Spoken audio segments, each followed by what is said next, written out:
Hello, everyone. My name is Victoria Radnothy with Pickleball.com, and I am chatting today with Parris Todd. She has many titles to her name and just recently won yet another gold at the Pickleball Central Indoor National Championships. And what's very important to me is she is a best dressed list regular. She is constantly elevating the pro pickleball fashion game, so let's get started. So you're one of the few pro pickleball athletes that has an apparel sponsorship. What did you wear on the pickleball court before Alo? To be honest, I was actually kind of wearing a lot of Aloe before I was even sponsored by them. I loved the brand. There was also a few different brands that I really liked. They were more kind of like niche brands. Like I used to shop on Revolve a lot, and I really loved some of the fun brands that they had. And they would drop like quick collections here and there, and I would just like buy some of the stuff and kind of just wear it and change out. Like I really like to wear a different outfit every tournament. And I was actually the same when I played junior tennis. A lot of people said that I was the best dressed, and like my parents always got me the new Nike outfits, like all of the new stuff. So nothing has changed coming from tennis to pickleball. I love that. Now, tell me about Alo. How did the deal come about, and what makes Alo the best brand for you to work with on the pickleball court? The way that I actually got sponsored by Aloe was the owner saw an Instagram post I had made. And this was back, I think it was 3 years ago now, back in when I was playing San Clemente PPA and I had beaten Annalie in the final. And I had posted this outfit. I was like in this all blue Aloe outfit. And the owner somehow saw it and he DM'd me from that post and he said, "Hey, like, we really love you here at Aloe and we love your look. Like, we'd love for you to come meet with us in our offices in LA." And I'm like, is this like real? Like it didn't seem real at the time because I was like, this is just so random and out of the blue because I had like no connection to this guy. And it's not like we had any mutual friends where they connected me. He just from Instagram out of the blue. So shortly after that tournament in San Clemente, I drove down to LA and because I'm from California originally, I met with the owner and he's like, "We want to support you throughout your pickleball career and we really love your look and we believe in you." And I was like, "Okay, like, well, what does that mean?" And I mean, a few weeks later, I was sponsored by Aloe. That is so cool. Kind of a crazy story, but it's cool to kind of reminisce on and look back like, wow, that actually happened. Do you have a favorite look that you've worn in your career? It's so hard because they come out with so many new collections. Like they're dropping probably two new colors a month. And oh gosh, it's so hard to choose. Like the yellow Tyron I just wore, I really, really love. There was also like a few years ago, there was like this kind of dusty rose pink that they dropped that I absolutely loved. But all their colors are so amazing. It's so hard to choose. It's like the hardest question to answer. It's a good problem to have, though.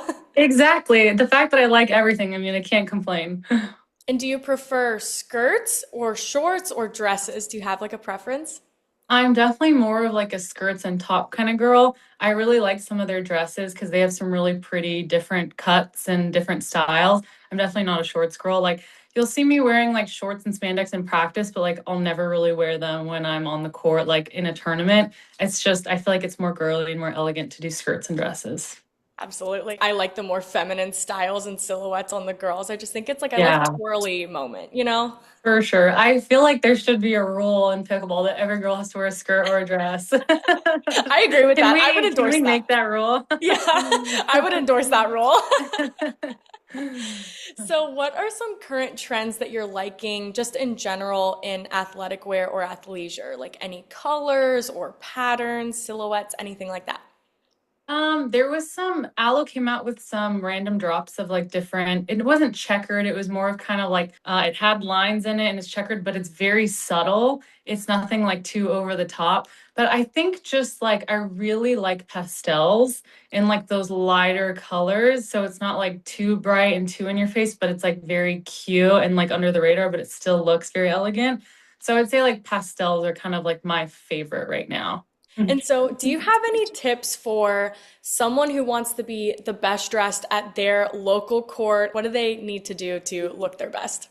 I mean, buy aloe, number one, right? You can't go wrong. I mean, honestly, like everyone's style is kind of different too. So I think it's cool to see like people put their own flair on different pairing, different colorways. Like I do like the all monochrome look where it's all the same color, but I've been liking lately too when people put together like a darker purple with a lighter purple. and I think it complements it. So doing like a darker color and a lighter color in the same palette is cool. But I mean, honestly, just there's so many cool brands out there now, and there's so many good options for activewear, and there's still not that many all-in pickleball brands, I guess you could say, but there is some really cool brands that are doing a great job of athletic wear and just finding a brand that fits your body style and your body type. And because it's not one size fits all, it's more of what brand you kind of resonate towards and you feel comfortable in. Yeah, I love it. And so it's just a known fact that the women are much better dressed and more put together on the pickleball court than the men are. So, so do you have any tips for the men who want to level up their fashion game? I feel like the over the last year, since teams have been matching a lot more, the fashion game has gone up a lot more because you see the girls are really trying to match with the guys, so then the guys will match the girl colors. Like even you've seen like for example like JW Johnson, because Georgia's dressing cuter and she has those cool colorways, he's now having to go out and buy it. I'm sure for him it's like a chore. He's like, "Oh, what do you want to do this week, Georgia? Like I have to go buy this now." But and even like I think Hayden Patrick Quinn has done a really good job with his wardrobe. Like I remember I played with him last year in Bristol and he had like 10 different really cool colorways. And I was like, Hayden, like, wow, you're really stepping up your game. But I think because the girls are raising the level of the fashion game in pickleball, the guys also have to do that too. So I think for them, it's so hard because guys are so simple, right? So if they like a brand and they like a certain fit of a shirt, they'll buy like 10 in the same shirt. So just keep buying the colors, guys. And the new colors that are coming out, keep just adding it to your wardrobe. I love it. Color, that's simple.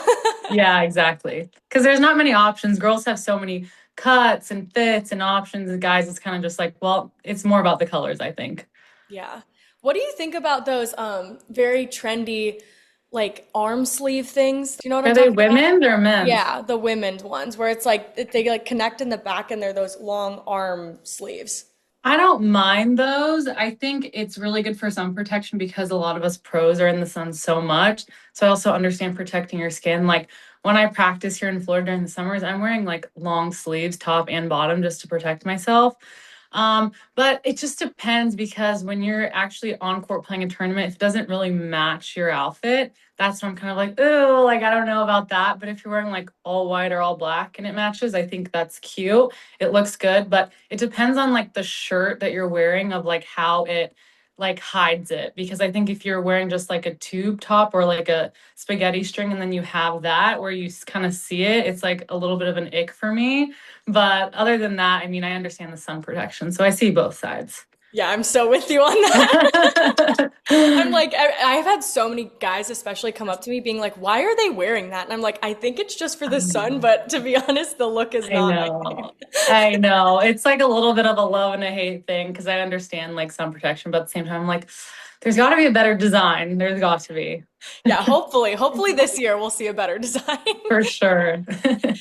So since we always see you in athletic wear and athleisure, what is your off-court style like? Gosh, that's such a good question. Like, I have been buying more stuff for off court recently. It's just hard because Alo sends me, they have everything, right? So they have skincare, they have candles, they have blankets, they have athleisure wear, but then they also have off court stuff. So they have like pajamas, like they just dropped silk pajamas last year. They kind of have a little bit of everything. So like their streetwear, casual wear is so cute. I find myself wearing that a lot when I'm like running errands or I'm going to the grocery store or I'm traveling. But I would say like if I go out to a concert or if I go to dinner with my friends, like I really like Oh Polly right now, Tiger Mist, Revolve is one of my favorites. So I'm kind of more of like girly and feminine. I like to do like a matching set of like a top and a skirt with like a heel or a booty. And I've really been loving like the high, like knee-high boots right now, like different colors of leather with like my skirt and my top. And then sometimes I'll do like a leather bomber jacket with it. So kind of stuff like that. But I still like to match even when I'm not on court. I love matching sets. It's just, it's so easy, it's so cute, and you don't have to think about it. Exactly. And it's timeless too. Like you always look good and put together, you know? Yeah, it's not like, oh, what was she doing when she put that off together? It's like, it's a no-brainer. Right. So tell me about your fashion company, Wasted. So I had my fashion brand Wasted USA for About 4 years. So I had a really similar story to my Aloe story, actually. So I had started the clothing brand when I was around 18 years old. I was flipping vintage items. So I would go to Goodwill and like these really cool vintage stores, and I would buy like denim jackets, denim jeans. I would spray paint on them. I would add patches to them. I'd resell them. And once that was like the first step in the evolution of the brand. And then a few months after doing that, I was like, you know what? Like, I have so many ideas to design custom pieces. And someone that I grew up with had a factory over in China. And I had a conversation with him. I was like, hey, this is kind of what I want to do. Do you think you can help me out? What are the possibilities? Like, what does this look like long term? And I ended up getting some samples done with them in their factory in China. And then I had a lot of friends that lived in LA that were like models and very influential in the space. So I set up an Instagram and a website and started to have like photo shoots done and had some really cool things posted and some really cool vibes. And one of the buyers from Macy's actually approached me for my brand through my website. Same thing, they sent an email like, hey, we're the buyers at Macy's. We're launching a new streetwear department. Please come meet with us. And I was like, okay, I've been in business for like 3 or 4 months. Like, there's no way this is real. Like, it's probably spam. So I ended up calling the number that they sent with the email. I called them and I was like, hey, like, I'm not sure like who you are, whatever. They're like, here, these are our names. We're the buyers. Like, look us up, whatever.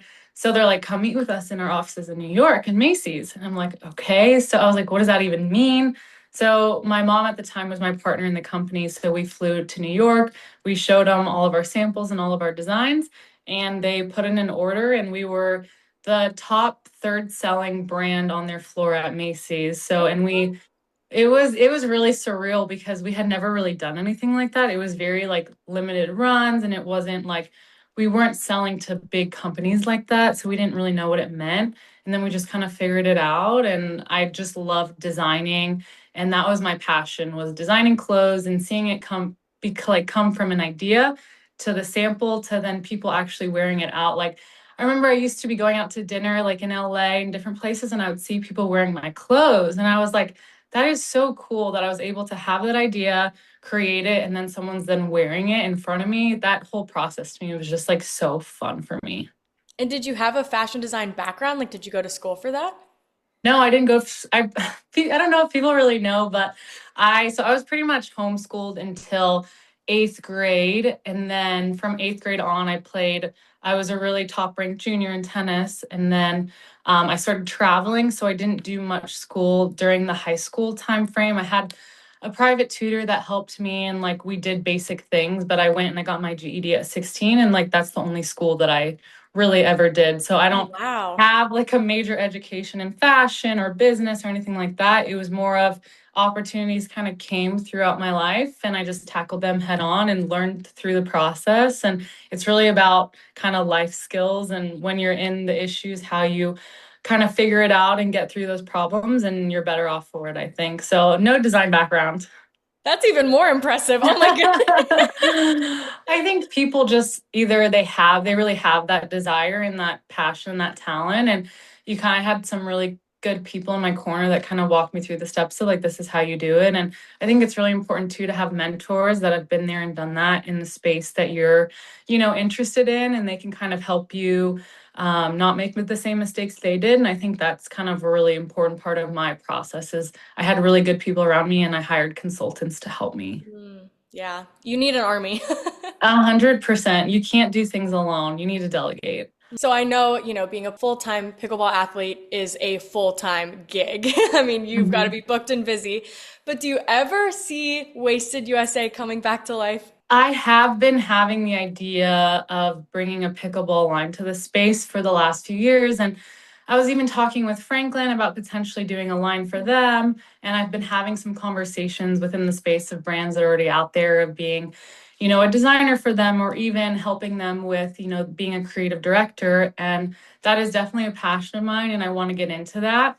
And I'm kind of exploring my options right now. So I just am so content and happy in my aloe deal right now. It's been hard to step outside of that and really go with a different brand and kind of partner with them. But I'm definitely open to it. And it's definitely on my radar of things I want to do to slowly move off court and really build my brand in a different way. And it's a passion that I've always had. And it's kind of like the next step. So hopefully I'm able to partner with the right people in order to do that.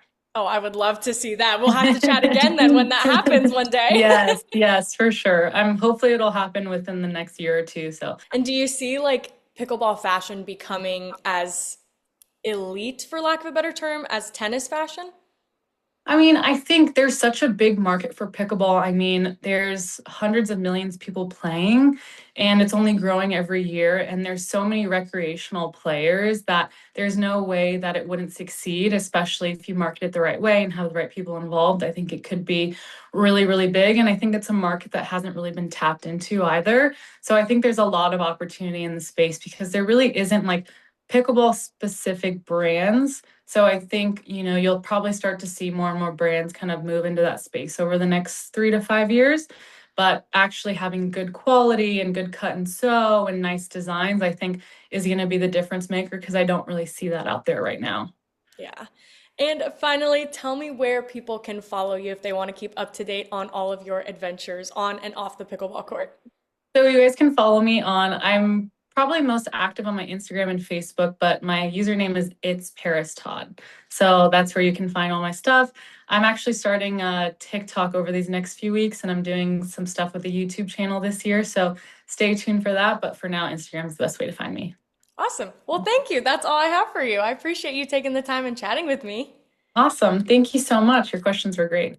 Scan the QR codes on your screen to follow pickleball.com on Instagram, go straight to our website, or find a PPA tour stop near you to watch the fabulous pros like Parris Todd live and in person. Now, go dress up and play pickleball. Bye!